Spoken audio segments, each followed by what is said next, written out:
everyone, welcome to the fresh videocast episode of My Emotions Matter. And now it's been a month that we have all been working from home already. Given that it could be very difficult for employees to be working from home, we cannot forget that it is equally difficult for leaders and managers to be working from home. Like they need to coordinate with all of their team members, staying in the boundaries of their home, and this could be like emotionally challenging as well. And today we'll be discussing exactly about that. We'll be discussing about how can leaders manage their employees well when working from home. And for this episode, we have a very special guest with us, Mr. Manik Kamra. Mr. Manik is the Chief Executive Officer of AIESEC in Nepal. So, Manik, given that at this point of time, people are not able to visualize their future well because this environment is full of uncertainty. So, how have you been like managing and motivating your employees or your team members to work well even during this time? Okay.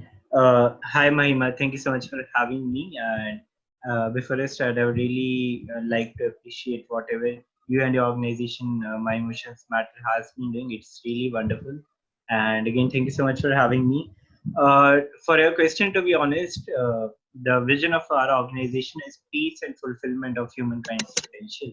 And how we do it, like we do it through cross-cultural exchanges. But during this time of crisis, during this whole COVID situation, we cannot do the physical exchanges, but we still make sure that we are still aligned to our vision. To do that, we are doing a couple of engagement activities with our members just to ensure, and it's not only for AIESEC in Nepal, but it's for like it's applicable to all the entities all over the world. Like AIESEC is present in 120 plus countries and territories, and each country and territory has been doing a couple of engagement activities to make sure they're aligned. Sorry, to make sure they're aligned with the vision of the organization. So even for us, the message out there that we want, that we had already given our members is, uh, if not the main primary way, we can still achieve the vision of the organization. We are having a couple of webinars. We are also, so if not physically, but we're also doing virtually cross cultural exchanges. We are having our international relationship calls with our partners from different countries, and making sure that we still get to experience the different cultures. And actually all a lot of entities around Asia Pacific have been taking a lot of initiatives to make sure that we do not lose the touch with our like inter-country partners. So yeah, like we are having regular calls, we are delivering a lot of webinars, we are delivering a lot of leadership webinars to our members to make sure that they still achieve the peace and fulfillment of humankind's potential. That's our vision. So yeah, like we are doing a lot of activities. We are making sure that we do not lose the touch, we do not lose the essence of the organization. And yeah, like we are still doing the cross culture exchanges, but not physically, but it's more on a virtual. It's not more like it's all on a virtual note, right? So, given that you're saying that there are a lot of webinars happening in AIESEC from the side of AIESEC, and also international cross-cultural exchanges are still taking place, but through virtual mediums. So, this in itself shows that the team members who are involved in AIESEC might be working from home at this point of time. And given that you're the team leader, your subordinates or your team members could expect, to have your supervision constantly. Like they could be texting you, emailing you, calling you, messaging you at any point in time, and they would expect that, okay, my supervisor or Manik needs to help me for me to get this work done. So this could actually put you under a lot of pressure because having to reply to them constantly could be very distracting to you, and it could lead you deviate from your major focus of work. So how have you been managing to communicate with your employees in a way that it does not become too distracting? To be very honest, like AIESEC follows a very professional code in our daily activities, and we strictly follow the hierarchy. Like only my immediate members, actually get in touch with me. Obviously, there are exceptions to that, but except that, we make sure that we follow the hierarchy. and we also follow, we respect the time of the other person, and we also make sure that like we try to not contact someone for work outside the office hours, even though it's from work from home, but still we are following the, you know, like the business hours routine. Because obviously, like right now, if you see, people have lost their touch with external world, as you know, like almost the whole world is in a lockdown. But just to me, just to let people know that, like, not a lot has changed, and we still are working for that vision, we are still working that organization, we follow the work from home routine, we follow the working hours routine to make sure that they do not lose the touch and do not lose the culture that we cultivated in our organization. And yeah, again, like, we follow the hierarchy, and we respect each other's time and personal space as well. So we try not to get in touch during the, like, outside the office hours. So that has not been a difficulty for me and the organization, to be very honest. But also, I would like to add one more point, that like, it's been more than 3 years in AIESEC for me, and I've enjoyed every minute of working in this organization. And uh, the culture, the informal culture is as such that you enjoy working at any hour of time.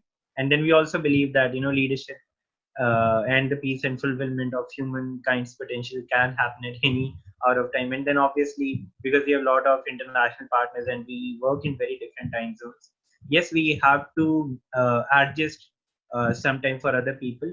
But then there's something, honestly, we actually love to do, having calls with our international partners, because we get to experience a new culture, we get to make new friends, we get to talk to a lot of people. Because right now, if you see, a lot of people are confined to their homes, to their houses right now. So we do not have a lot of people to go to, we do not have lot of new people to meet, we do not have all the, like, the sources to meet new people.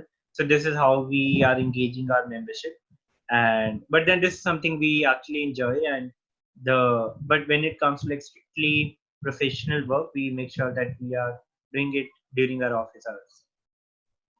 Okay, so there are two important points that I take from your answer. One, you have been following the work hour routine that was there when you guys were working in a physical environment, and that can be very, very, and that's a very, very important point to take. Like, even in other organizations, people should make sure that they're communicating with each other strictly inside the office working hours itself, strictly in the time limits of that, because beyond that could be the personal time of the employees as well as the leaders, and the personal time and the personal space of all the members should be respected. So that's something that I take away.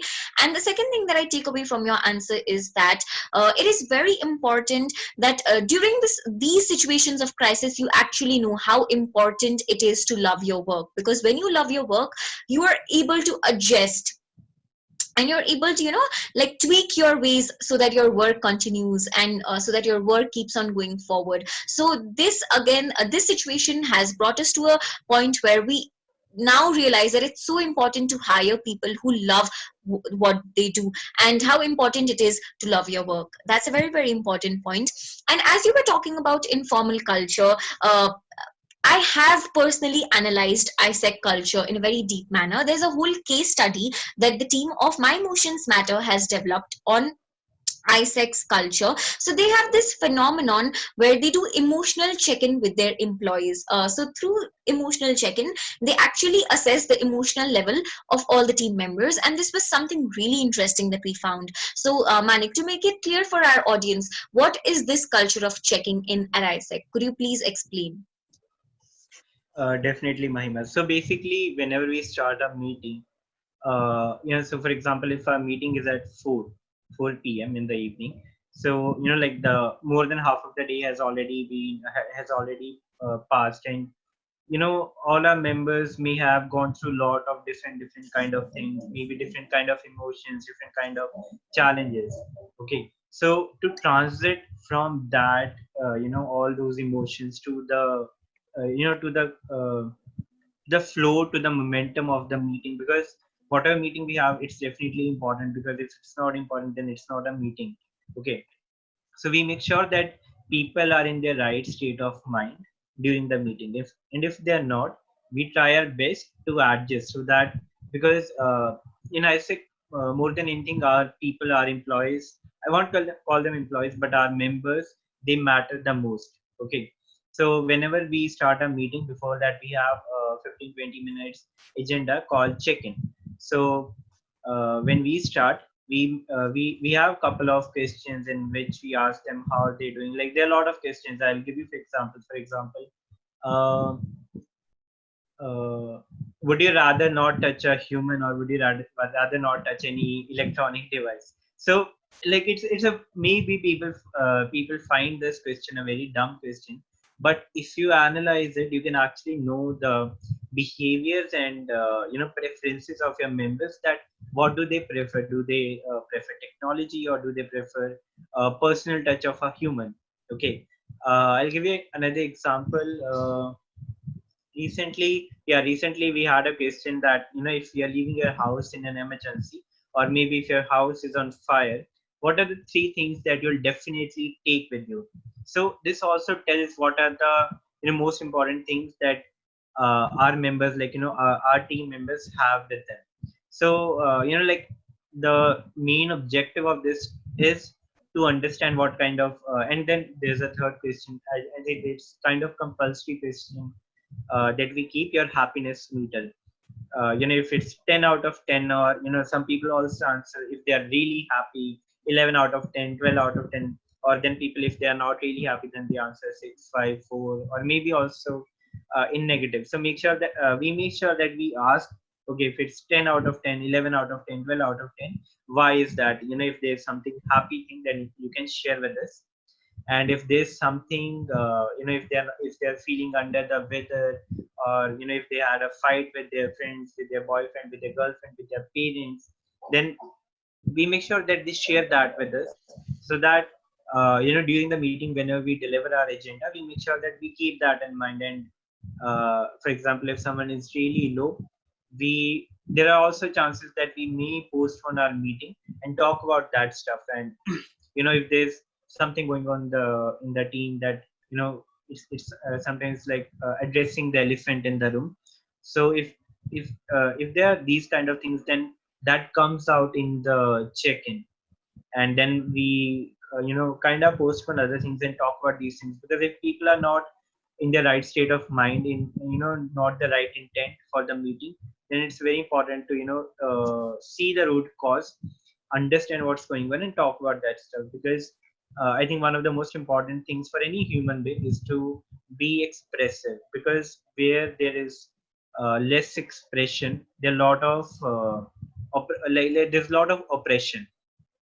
So yeah, we do not encourage oppressed feelings of any of our members, and we make sure that everyone is expressive enough, and we make sure that we give everyone that kind of space. And to build that trust, to give cultivate that space, to cultivate that kind of culture, we take the help of these check-ins. So so these are few objectives: to know what kind of state of mind our members are, to know what kind of day they had, so that we can made uh, appropriate adjustments in our meeting, and to to have more of a personal touch with them. Because when you try to get to know someone, they feel happy, they feel included, and they feel a part of the team. So yeah, these are a few of the many objectives of checking in, and this is the checking in a nutshell. So I think that's very, very interesting. So at AIESEC, there's a whole culture of checking in where emotional state of mind of all of the members is checked in before any meeting. And we have developed a whole case study on this phenomenon. The link to the case study will be attached in the description box below if you're watching this video from YouTube. In case you're watching this video from Facebook, then the link is in the caption above. Given that you guys did check-ins when you were working in the physical space, now that you guys are working from home, are you still continuing with the culture of checking in? Definitely. So, like for this, I would like to give an example from one of my favorite shows. That's Brooklyn Nine-Nine. So, what happens? Like one of the characters is in jail. So when they are in, and I'm not comparing our houses with jail, because if you are in your house in a lockdown, in isolation, you're really lucky. but I'm just trying to draw a comparison. Whenever a person is in a jail, the person loses a sense of identity. The person loses loses the idea of external world. Okay, so similarly, because right now we are isolating, we are in our homes, we are in a lockdown, we are not really going out of our houses, and then there are a lot of tension build up, there's a lot of frustration, there's a lot of irritation.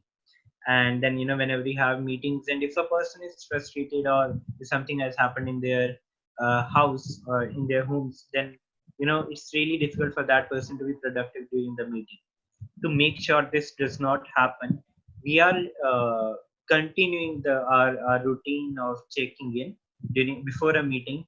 But to be honest, because right now we have a lot of time, and before that, for example, if a meeting is supposed to be for 2 hours, because if a meeting was supposed to be for 2 hours during the normal days, right now it's for 2.5 to 3 hours, because right now we have relatively more time. So this extra 20-30 minutes, we increase the time of our checking in, because normally we meet and we talk about personal stuff, what's going on, how are the things and all of that stuff. But right now we do not get to meet. So to tell people that, to give people that sense of external world again, to make sure that they're still in touch with all of our friends, they're still in all of our team members, all of with the whole team, they're still in touch with the external world. And like things are still fine. We have increased the time of our check-ins. Before that, the check-in questions used to be 5 to 6, but right now whenever we have a meeting, there are like 10 to 11 questions in a check-in agenda. And then we talk about more stuff, because right now, for what I said did was, we used to do cross cultural exchanges, and that's not happening right now. People are not traveling at all. So our operations and I think that's the best thing to do right now, that not doing any kind of operation, not doing any kind of physical activity externally. So and people are relatively more free right now in terms of operations. So this is the perfect time to know them personally. So yeah, like we have actually increased the space, the time of our check-ins, to so that people can know what's going on with each other's life, how is everyone feeling, and they also get this sense that they're not in this alone.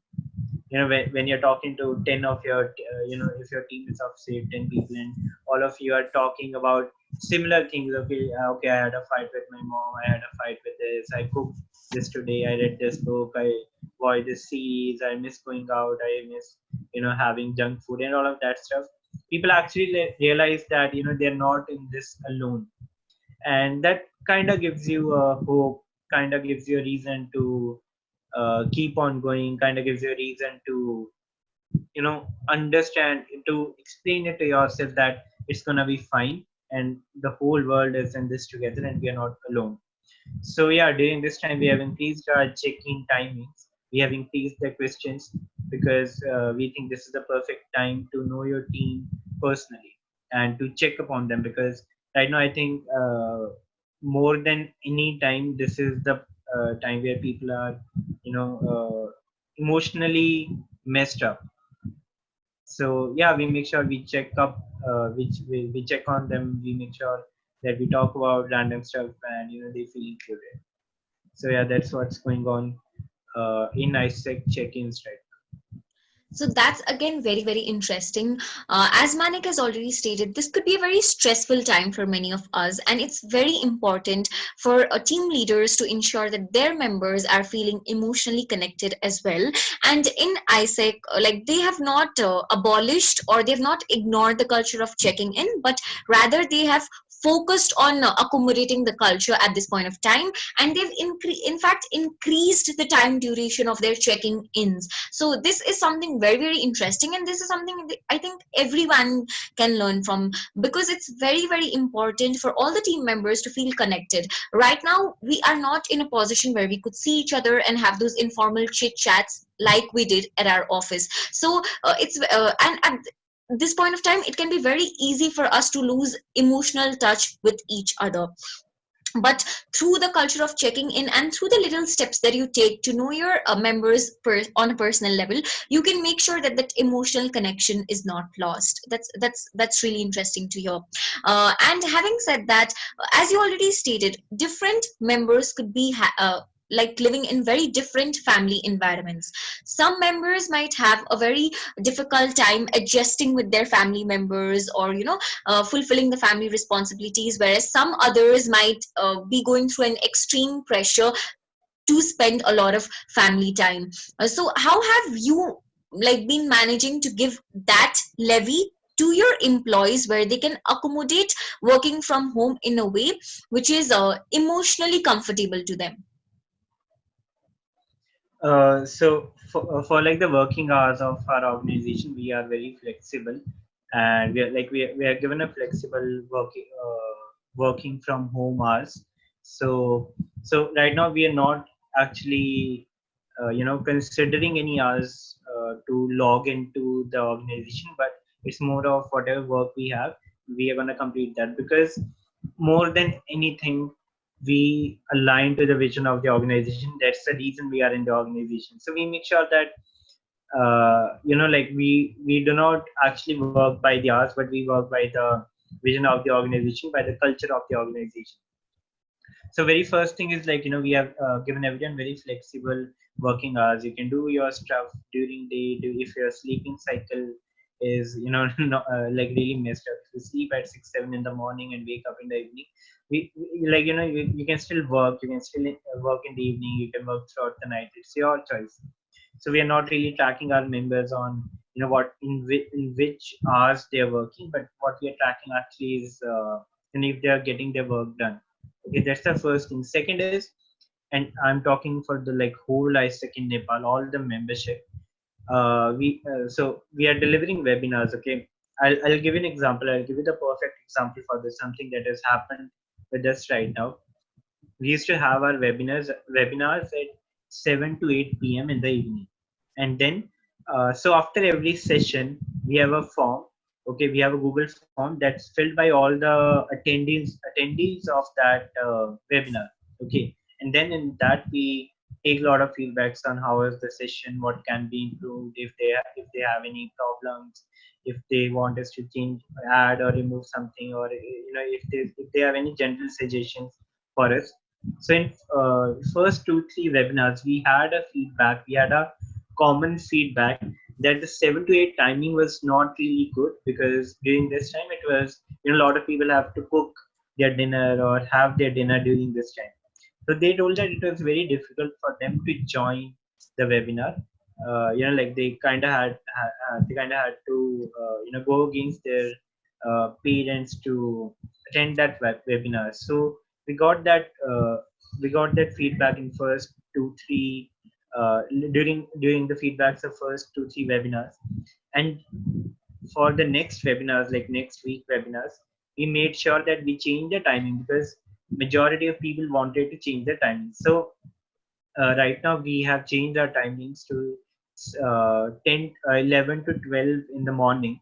Okay, and then because few people, and then like after every session, after every webinar, we're still gonna take feedbacks that if this time is fine with them, if they still want to change that. And we are trying to adjust our time with the majority, like whatever most of the people in the organization want, whatever time they're comfortable with, we're going to adjust our timings accordingly. So right now from 7 to 8 p.m. we have shifted to 11 a.m. to 12 p.m., like the 11 a.m. to 12 noon. So that's one of the things, like we are taking constant feedbacks if they're facing any kind of problems. So yeah, like we are constantly taking feedbacks and making sure that we do not restrict their work to certain hours, but we are giving them a flexible timing. So yeah, through constant feedbacks and through flexible working hours, we are making sure that everyone can adjust during their can adjust themselves emotionally for the meeting. And then we are like very flexible. For example, one of my team members, they had they were with their family and they could not speak during the meeting. So we told them, okay, it's perfectly fine, we understand, you can type your answers, and if you, even if you're not comfortable right now, we can reschedule the meeting.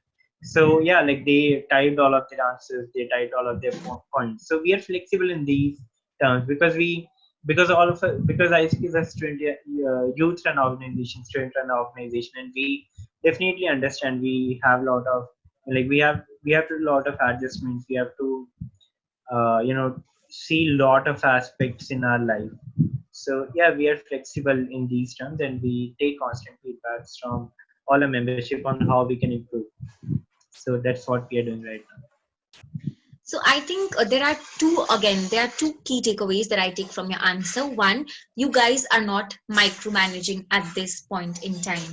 Rather than focusing on when the employee or when the member should be working, you're just focusing on the outcomes. You're telling people that this is what needs to be done, and you're giving them the flexibility to do their work in their own time.